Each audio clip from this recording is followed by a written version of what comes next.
ठाकुर जी बोले ब्याह की पड़ रही है तो है ब्याह ना होवे ऐसो पत्र पूछ रहा सो है गयो पत्रो दुबरो सो तू सीख जैसो है गयो तो कौन ब्याह करेगा ऐसे। अरे ब्याह करना तो ने खाया ने पी ने बढ़िया गाल तेरे बढ़िया होंगे शरीर ने बढ़िया होगा तभी तो ब्याह होएगा। अब भैया हमारी बात सुन लो, जितने अच्छे काम करने सब आज कर लो, कल से चोरी करेंगे, पूरे ब्रजमंडल में आतंक मचाएंगे, हमारो ही दूध घी दही है हम ही चोरी करके खाएंगे। ठाकुर जी ने चोरी क्यों की? क्योंकि सारा गौरस बेवजह मथुरा भेजा जाता था और मथुरा से कंस पूरे भारत में वितरित करके खूब धन कमाता था। इस वजह से ब्रजवासी प्रताड़ित होते थे, क्योंकि गैया के लालन पालन में जितना खर्चा होगा सब करो ब्रजवासी।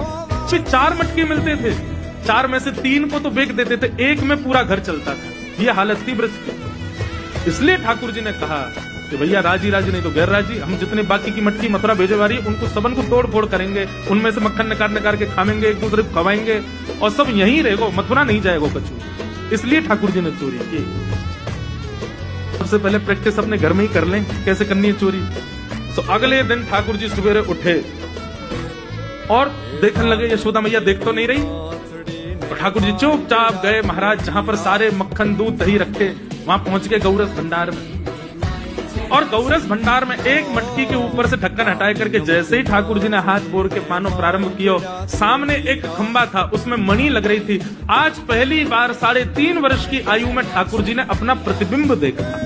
ठाकुर जी ने जैसे ही प्रतिबिंब में अपने रूप को देखा, अपने रूप को देख करके ठाकुर जी बोले, हो तू भी आयो यहाँ चोरी करवे? अपने आप से बात कर रहे हैं ठाकुर जी। अरे मैंने कही तो हती अपने अपने घर में चोरी करनी है, तू दारी के मेरे घर में आगो चोरी करवे?